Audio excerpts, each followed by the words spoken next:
So today we're extremely lucky because we've got two people running for the Corporation Commission, and they will be describing what the duties, the general duties of the Corporation Commission are. It's designed, as so many progressive era bodies that were established, to be a citizen's kind of control over the businesses of the state so that things are run in so-called the public interest. And I want everyone to pause a minute and think, when is the last time you ever heard the words public interest in the state of Arizona? It's not something we generally promote or even talk about very much. What we're hoping is that you will learn, that you will go out into your neighborhoods, that you will talk to people about what you have learned, and the key thing is we get out the vote, and we vote through the whole ballot. So many people vote for just the head of the ballot, the governor or the president or whatever, and don't go down ballot. This is where the corporation votes count. They're at the bottom of the ballot, so you have to vote all the way through. So I'm urging all of you to pay attention and help these people get elected. It's all of the people who are running are good candidates. They're all, I think, reformers one way or the other.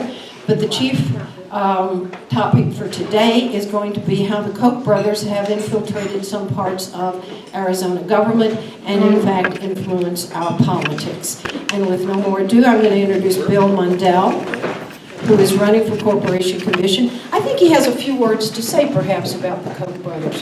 Bill? Thank you very much. Thank you, Harriet. It's great to be here. Again, Bill Mundell.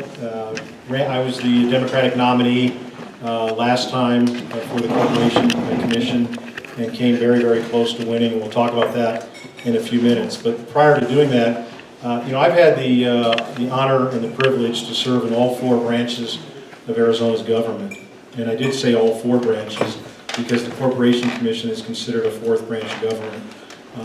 I started my career fighting corruption in Chandler and became the presiding judge of the Chandler Court when I was 28. Then ran for the legislature and served in the legislature for 6 years, where I met my running mate Sandra. We served in the legislature together.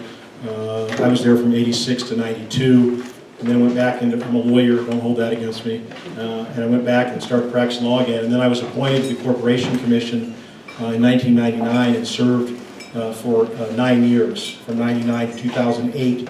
And I couldn't run again because of term limits.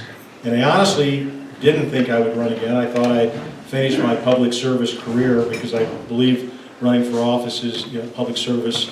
I was raised in a military family. In fact, I met Kelsey when I walked in, and it just so happens that we were in Hawaii at Hickam Air Force Base at the same time when we were kids in 1957 and 58 and 59. I mean, what a small world, right? We just started talking about, our backgrounds. I said, she said she was a military brat. I said, so was I, and so that, what a coincidence. Having said that, in the last campaign, I ran with Tom Chabin, who many of you know from up here. Tom's not running this time.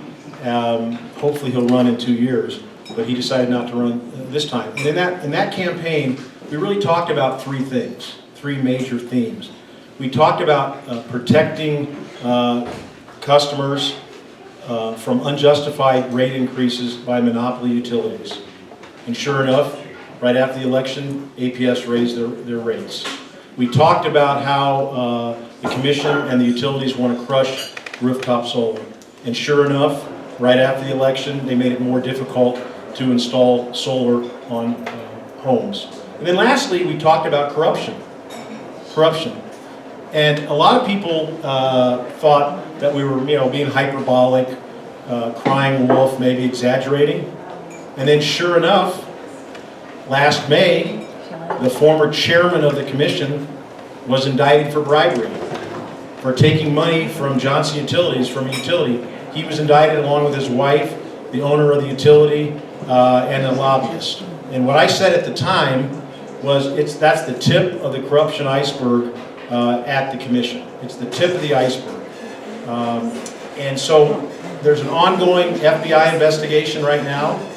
And I don't think you can talk about honesty and integrity and transparency at the commission unless you talk about how the utilities, and in particular APS, have impacted it. the coziness between the utilities and the commissioners that are supposed to regulate them.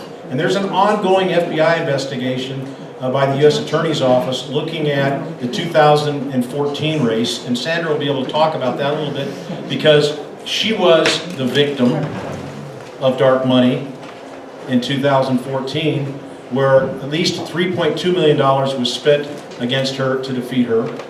In this last campaign, I started to say, as the Democratic nominee, I was actually winning by 11,000 votes in mid-October, and then APS on October 21st filed a political action committee and then spent between $4 and $10 million against me in dirty dark money. We don't know the exact amount because it's dark money. It's a shell game. They give it to one LLC under the IRS code, and then they give it to another one, and then ultimately filters out to the political consultants who run the commercials and the ads. So Sandra, in 2014 and in 2012 for that matter, and then she was blowing the whistle on corruption 4 or 5 years ago, and she'll talk about that. And so Tom and I talked about that, and it all basically came true. Raise rates unjustly, crush solar, corruption. And the rates that have been impacted, I know I have an article here from the Flagstaff newspaper where, thank you, Gary, and I'm sure you saw it probably. APS customers' bills climb after rate increase with more changes on the horizon. Okay, and in the last rate case, they shouldn't even gotten the increase that they got. Their staff said that the rate should stay the same, right? RUCO, a separate state agency, Residential Utility Consumer Office, said the rates should go down because they're over-earning. We all want to have viable utilities that provide us heat and electricity, but they're making record profits. How much do you think the CEO of APS makes? Anybody have a guess? Okay. Well, let me do a comparison, contrast and compare. The CEO of SRP makes $1 million a year. Pretty good chunk of change, right?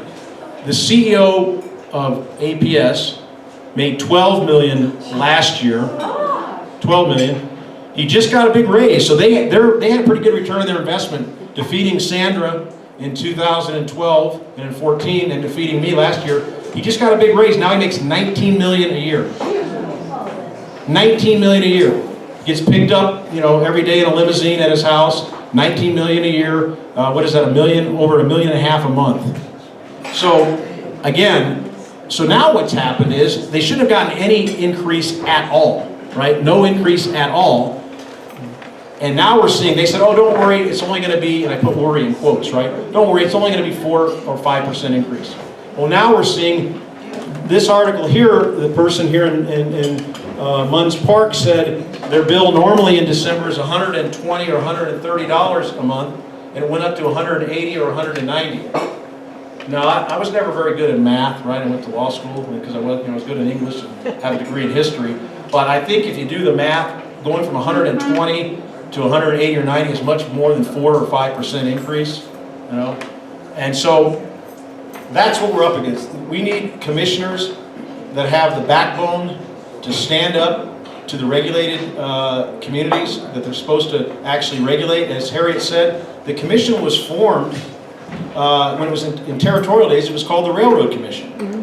And the framers, if you remember back 1911, 1912, the progressive era with Teddy Roosevelt and the Trust Busters, it was a very progressive era. They were concerned about the power of monopolies, and at that time it was the railroads and Standard Oil, so they put the commission in the Constitution. It's in the state constitution, one of only 7 states where it's in the Constitution, one of only 13 where the commissioners are elected. The other ones, they're appointed by the governor to serve at the pleasure of the governor. So you can imagine in those states, and Sandra and I had those calls with the governor's office. We'd call and say, hey, we'd really like you to raise those rates. And we'd say, and I would say, I can't speak for Sandra, but I'm sure she said something similar. Governor, thank you very much for your input. I'm going to do what I think is in the best interest of Arizona, and I'm going to do what I can to protect the customers of that particular utility. Whereas in those other states, if you serve at the pleasure of the governor, you're going to do what the governor tells you to do, basically. And we saw that years ago with a rate increase for the dinosaur phones of CenturyLink, and it was Quest back then. And so that's what we're running on. We're running on protecting customers from unjustified rate increases from monopoly utilities. Running to, I want Arizona, and I'll talk a little bit about that, to be the solar capital of the world. I want it to be the solar capital of the world. And when I was on the commission, when I was chairman of the commission in 2001 and 2, we were one of the first states to require utilities to get a portion of their electricity from renewables. A very small percentage. That was 15 years ago, 2001 and 2. And we were doing it on a utility by utility basis. Then in 2006, we passed a statewide rule called the REST rules, Renewable Energy Standard Tariff, which requires our utilities to get a percentage, 15% of their electricity from renewables by 2025. But that was 12 years ago. So I said, instead of going the other direction, which is what we're doing, making it more difficult for rooftop solar, we should become the solar capital of the world and make it easier and expand that percentage. And that's what we're going to do when we get elected. We're going to expand that. And the utilities have been gradually chipping away at it through the back door. When we were there, we used to have rebates to put on solar on your homes. We had everybody knows the net metering. They made it more difficult in paying you what you put back on the grid. And so all of those things factor in, and all the dark money. It's not just the Koch brothers. And if you have a chance, I don't know if you've read the book Dark Money by Jane Mayer. There it is. Here you want to. I brought it. It's a great book, Dark Money, and she's a best-selling author, and it'll get you first mad. Oops. First mad, maybe depressed first, then mad, then fired up, then energetic, and then want to get involved and do something. And the connections here in Arizona, I know you want me to talk about that a little bit. When you read that book, we're going to have a little quiz here, okay? We're going to have a quiz. Obviously, everybody knows who Doug Ducey is, right? Okay. Everybody know who Kirk Adams is? Yeah. Anybody know? He's the chief of staff for the governor. Okay? You read that book, and anybody know who Sean Noble is? Same thing. They're the prince of dark money. Okay? Anybody know who Clint Bullock is? He's on the Arizona Supreme Court. Clint Bullock. Doug Ducey just appointed him recently, I say just, last couple of years, appointed him to the Arizona Supreme Court. Well, you read the book, 1991. These what's the title of it, Harry? What does it say? Billionaires and something? Behind the rise of the radical right.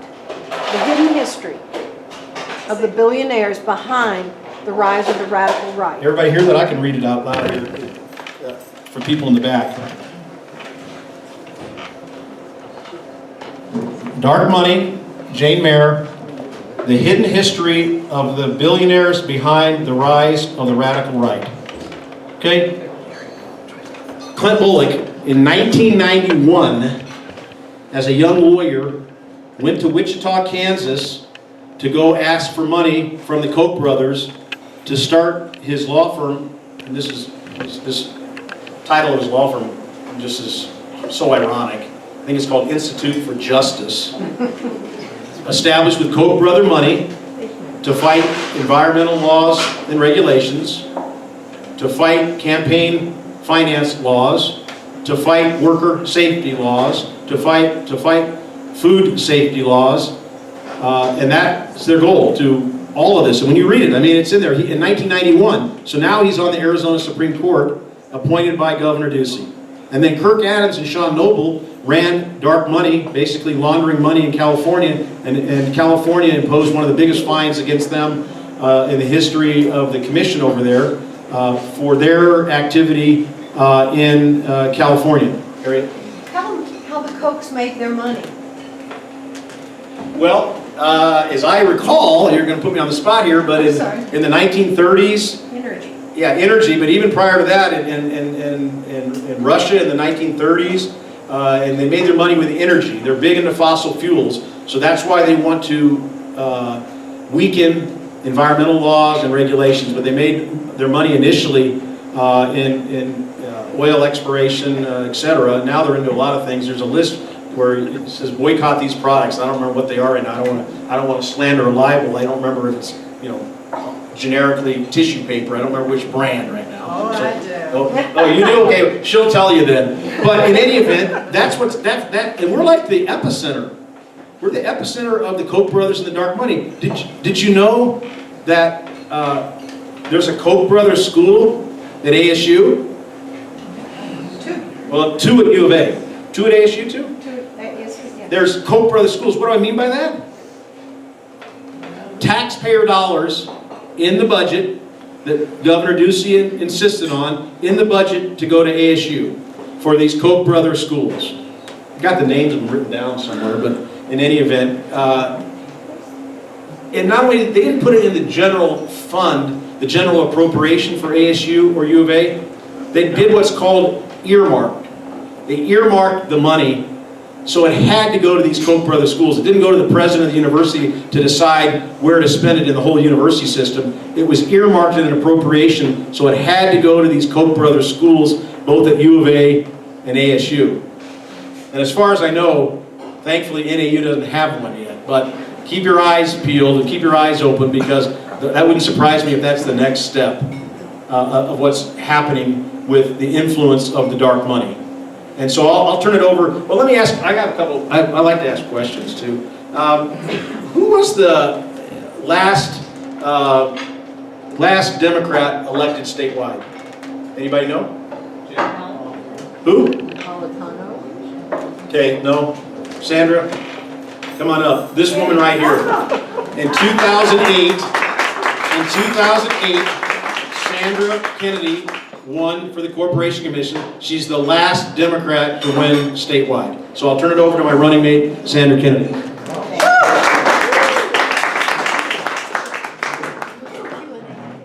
Thank you, Bill, and thank you, Harriet, for allowing us to come up and speak to these ladies and gentlemen. Thank you so much. My name is Sandra Kennedy, and I am excited about being in the race for the Corporation Commission. And I want to touch just a little bit, talk a little bit about the Koch brothers and what they do. How many of you use, let me put my glasses on so I can read my notes.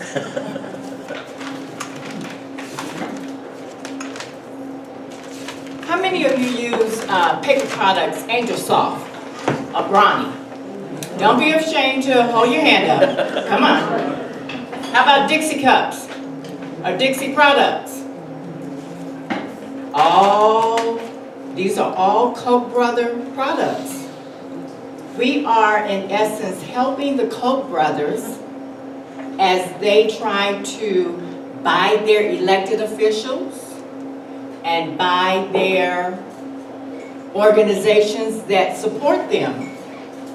You know, they have, when we talk about the Koch brothers, and Bill and I are very staunch renewable energy supporters, and we really would like to see Arizona become, as he says, the solar capital of the world. And I don't see why we can't. We have plenty of sun. And I'm going to throw this one in. What state do you think is in the top 5 when it comes to renewable energy? Any guesses? Okay, we got California. Anybody else? Texas. Texas is one. You're not close. Oregon. Not close. Arkansas. Still not close. I'm going to give you one more. I heard somebody, no, not Massachusetts. How about New Jersey? New Jersey in the top 5. And I tell you, you look at Arizona, you look at New Jersey, you think that's impossible, right? Well, I call Bill the godfather of renewable energy. He was there at the commission when the renewable energy standard was created. And after I got elected, what I tried to do was just strengthen what he had created. And after Chris Mays left the commission, all of that kind of left, because we had people who came onto the commission and who were actually one who was a current sitting commissioner, the one who got indicted. You know, we had a former commissioner that was indicted. Oh, you didn't know that either? Okay, well, let me go back and let's talk, I'm gonna talk about the Koch brothers just a little bit. So, the Koch brothers, they go out, they have these paper products. They also, in their crude oil, they actually, in a daily production, produce 800,000 barrels of crude oil every day. 800,000 barrels. Now, that's a lot. And when you think about what they do and what we want to do when it comes to renewable energy, that's why they are buying their elected officials, because they want to make sure that the elected officials that get elected are actually going to create policy in their favor. So having Bill and I at the commission, which I have renamed it the Corruption Commission, because that's what it is. When you have a former commissioner indicted, you have the former commissioner's wife indicted, you have a utility owner indicted, you have a lobbyist indicted. That's not good for the ratepayers of this state. And when you have 4 members of the current commission who have passed rules that say the people of this state will pay for their attorneys and their attorney fees to represent them because they don't want the federal government coming in and saying, or not really the federal government, we've got Bob Burns, who is a commissioner, there are 5 members of the commission. Bob Burns has said, you know, hey, there's some answers that this commission should be asking. I'm asking, I want to know how much money APS and Pinnacle West put out there in the 2 election cycles. I think we should get those answers. Well, they're fighting him. Why are they fighting him? You got folks like the Koch brothers who are behind our commission. And that is not good for the state of Arizona. It is not good. Renewable energy, well, they have 400,000 tons of coal per year. How many coal-fired plants do we have in Arizona? Do you know?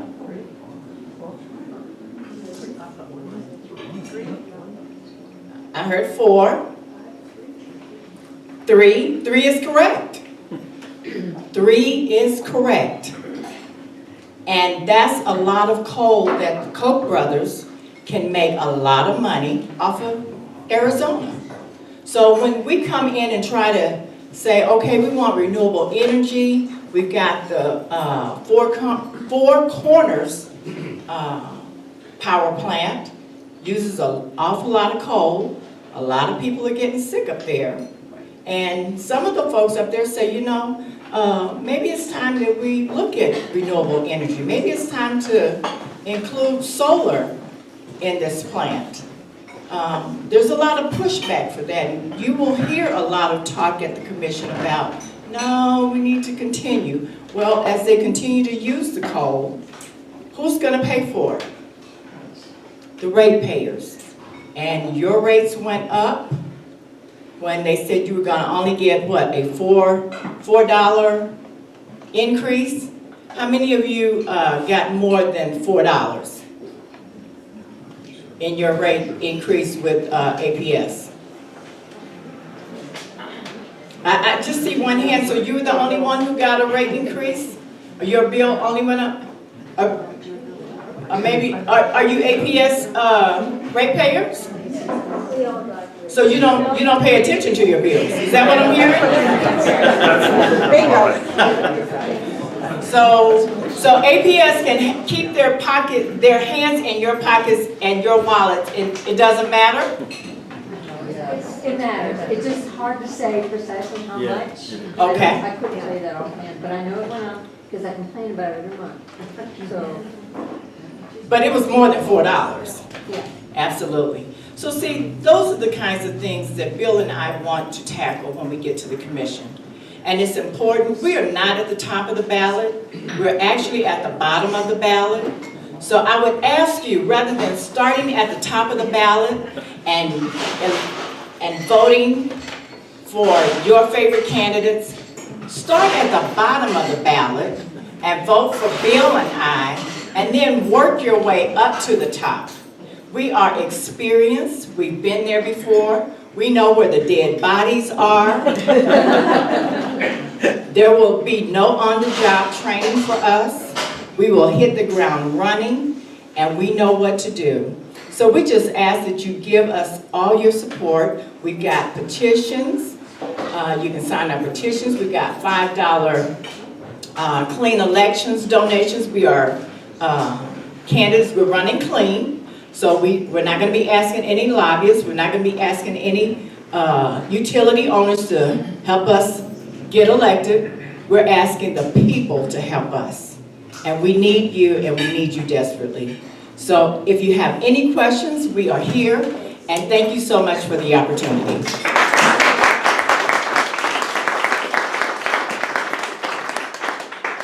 Yes, ma'am, Miss Harriet.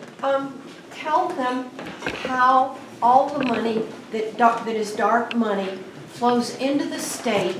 But what are they, how are they affecting elections? What should we look for so that we can see the evidence of dark money? Okay. So I can tell you from experience, in 2014, it wasn't until a month before the election, the November election, that the bombs started hitting. It was just one commercial after another they hit me with. There was nothing, we got no notice, no nothing to say where the money was coming from, actually who was behind it, who put all the money into the campaign. It was just kind of dark. It was truly dark. There was no money trail. You could not follow the money. You asked the question, and at first, APS didn't know anything. And then when they started, when people started following the trail, then they said, well, we're not going to admit and we're not going to deny. Now, what does that say?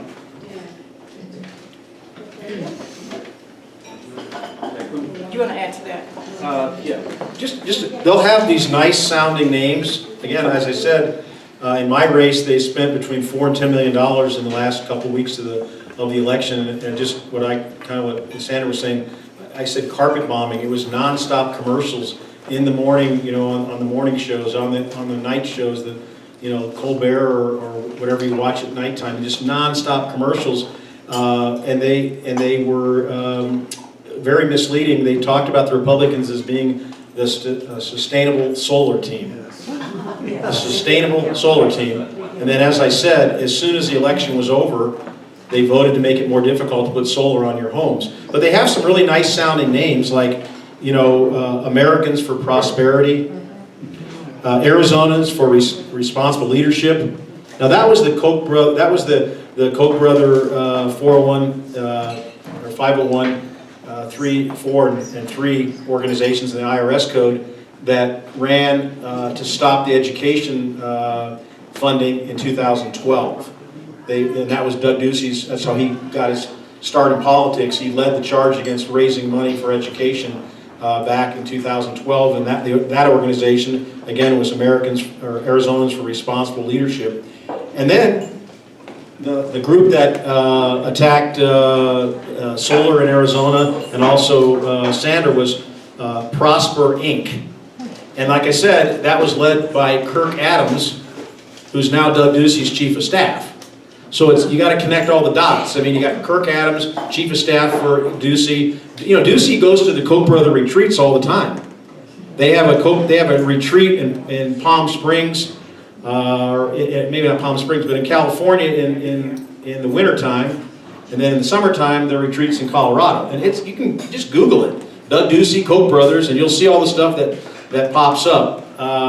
And so you just be on the alert, for those commercials right at the end of the campaign that, probably what they say, you should probably believe just the opposite. That's what I tell people. I mean, the Republicans weren't the sustainable solar team, so you see all these commercials, well, I'm going to vote for the other guys. Because we're not going to have TV commercials. We're running clean, as Sandra said. We're not taking any lobbyist money, PAC money, special interest money, and so we have a limited amount of money to spend in this campaign. A couple other questions. Do you all know who, because I want to go back to what the theme was that you asked us to speak about. Do you know who Randy Kendrick is? Anybody know who Randy Kendrick is and Ken Kendrick? They're the owners of the Diamondbacks. And she actually led the charge with the dark money groups to try to stop the Affordable Care Act. Whatever you want to call it, Obamacare, Affordable Care Act. She led the charge. She's right here in Arizona. I said, we're the epicenter, really, of dark money in the United States. We're like the experiment. Petri dish. The Petri dish, right?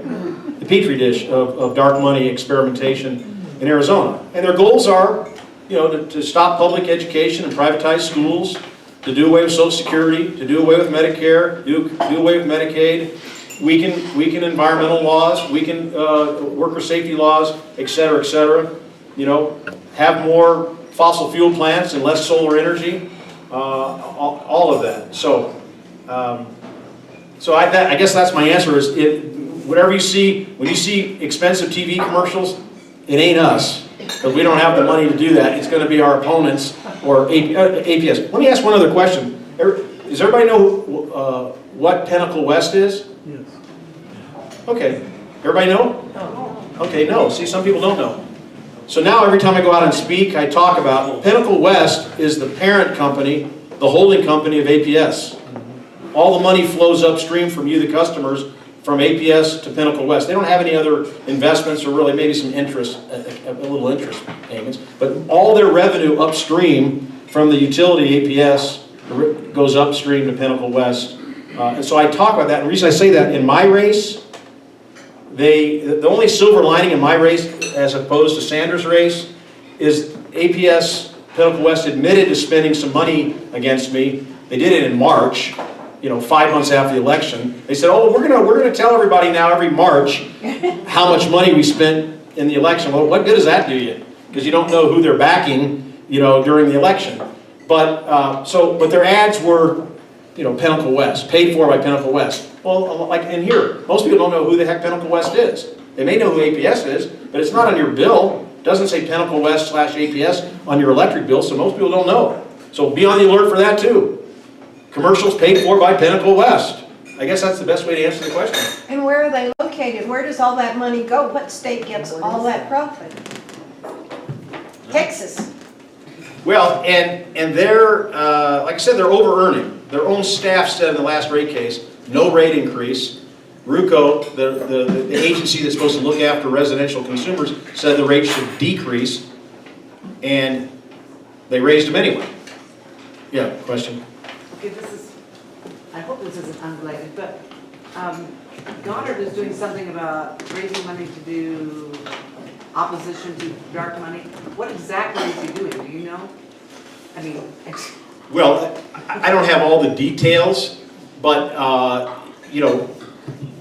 he has the petitions out there getting signatures for an initiative for disclosure. A lot of people don't understand that the Citizens United, didn't say you don't have to disclose. It didn't say that. It said that it lifted the caps on how much money could be spent in campaigns. So to be clear, it's very important. And even Justice Scalia, the most conservative, the hero of the conservative part, the conservatives, said that without disclosure, our democracy is doomed. Even Justice Scalia, in those opinions that lifted the caps. but it's called dicta. It wasn't the decision that the Supreme Court was ruling on. They were only ruling on whether you could have caps on the contributions, and they lifted the caps for corporations, said corporations can donate, and there's no caps. But in those court cases, it said that it left it up to the Congress and state legislatures. Now, in California, they passed very, very strict disclosure rules. And, believe it or not, in a red state, Montana passed very strict disclosure rules. So, in Arizona, we could do that. But you know what we did? Was it Senate Bill 1316? I may have my numbers wrong. Don't quote me on that.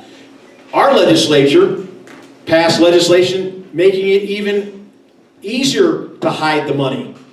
They went the other way. They didn't go for disclosure. They made it tougher to find out who's doing the money. It's a shell game. It's legalized money laundering. It goes from APS to this LLC to Prosper Inc. or whatever to Arizonans for better government, good government over here, and then it goes from there to the political consultants that run the TV commercials and do the hit pieces and the mailers. That's how it works. It's legalized money laundering, a shell game. Question in the back. Yeah, so it sounds like you guys got clobbered last time, and now you're running a clean election. Can you just share with us a little bit your strategy for not getting clobbered this time? Well, I don't think we got clobbered. I lost by 0.7%. I lost by less than 1%, 0.7%. Out of 2.3 million votes, I lost by 35,000. And as I said, I was actually up by 11,000 in mid-October and then lost by 35. So we didn't get clobbered. Okay. We did get beat. And so if you think about it, we have to flip 18,000 votes. You lost by 35,000. You got to flip 17,500. I don't care if I win by one vote or 100,000. So no, we didn't get clobbered. But how are we going to win this time? I think people know now. People are fired up. They know about the corruption. We go around and the gentleman in the back is helping collect signatures for us. He says when he goes out now, a lot of people know about the corruption. Because Tom and I talked about it 2 years ago. Sandra has been talking about it for 5 years. She should talk about that a little bit. She was there. They thought she was crying wolf. She was there saying there's corruption going on. And let me just talk about that just briefly. What is the FBI investigating? They're investigating that the chairman, Gary Pierce, the indicted chairman, they're investigating that he may have, and I'm very careful, to say he may have taken official action on behalf of APS and Pinnacle West when he was the chairman of the commission, right? And in return for that, what did Pinnacle West do? APS, what did they do? The allegation, again, very careful, the lawyer in me, slander, libel, very careful.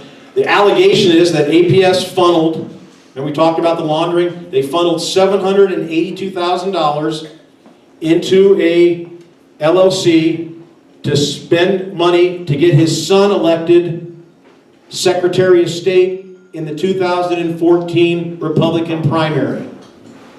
Now, what the heck does APS Pinnacle West care about the Secretary of State's race? They have nothing, the Secretary of State has no jurisdiction over utilities, over APS, over Pinnacle West, but that's the allegation that they're looking at. And the U.S. Attorney's Office, the FBI, have served subpoenas on the commission, looking at books and records and computers, laptops and cell phones, and has served subpoenas on the corporate headquarters of APS and Pinnacle West, doing the same thing. I don't know where that's going to end up, that investigation, but that's what we're talking about. So I think, to your question, you guys are going to get us, with grassroots support, people out there helping us, that's how we're going to win this time, and we didn't lose by much last time, and so with all your help and support, that's how we're going to win. Sandra, do you want to, I went on and on, but. That's okay. I just want to, adding to that, when the bombing started on me, I was up 22 points. 22 points. By the end of the election, the next day, I had lost by, I think it was like 7.2 percentage points. But I guess my assumption is that's going to happen again. it probably will. But you know what? My response to that is, I'm back. Bill is back. We're back. We're unbought, and we are not corrupted.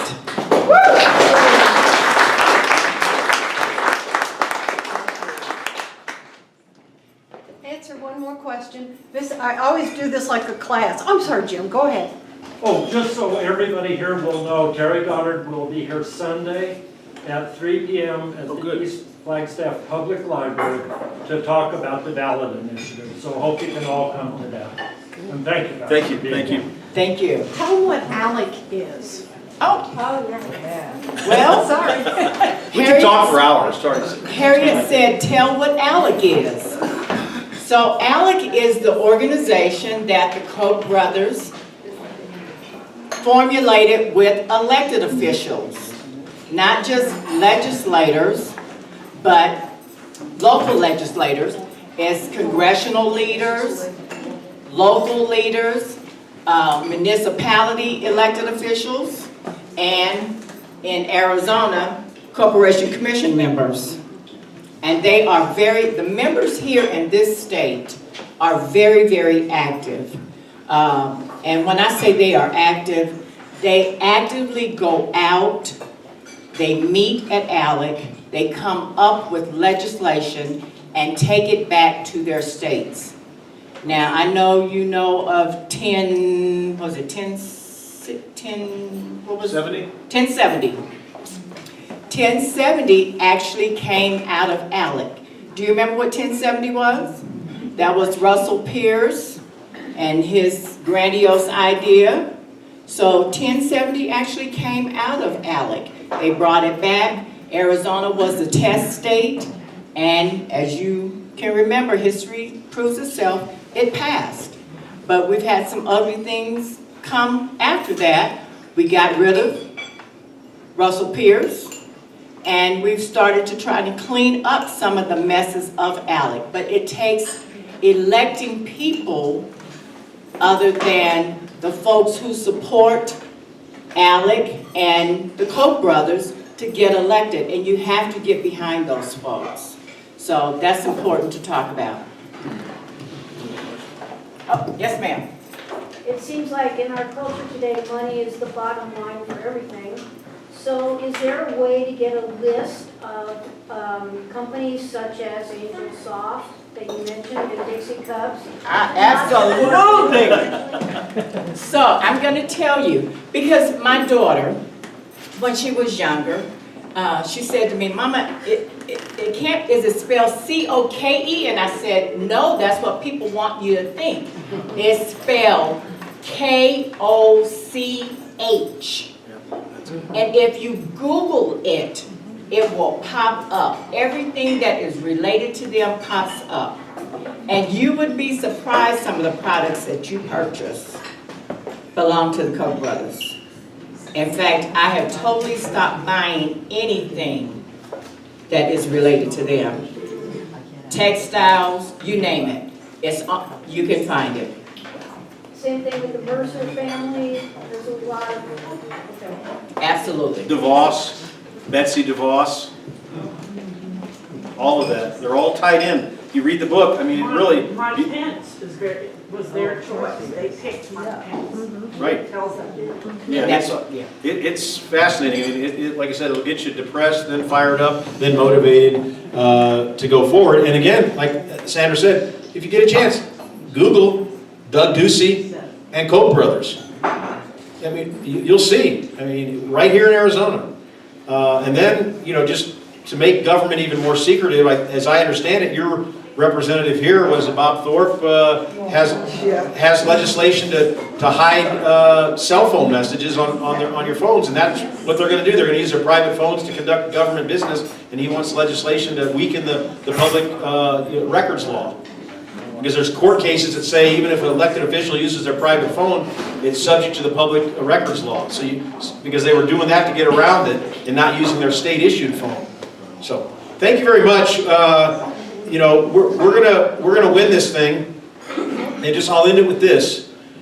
You know, Bobby Kennedy said that few of us will have the opportunity or the stature to change or bend history by ourselves, but all of us working together can change history, and we're going to change history in Arizona in November. We're going to turn Arizona blue. Thank you very much.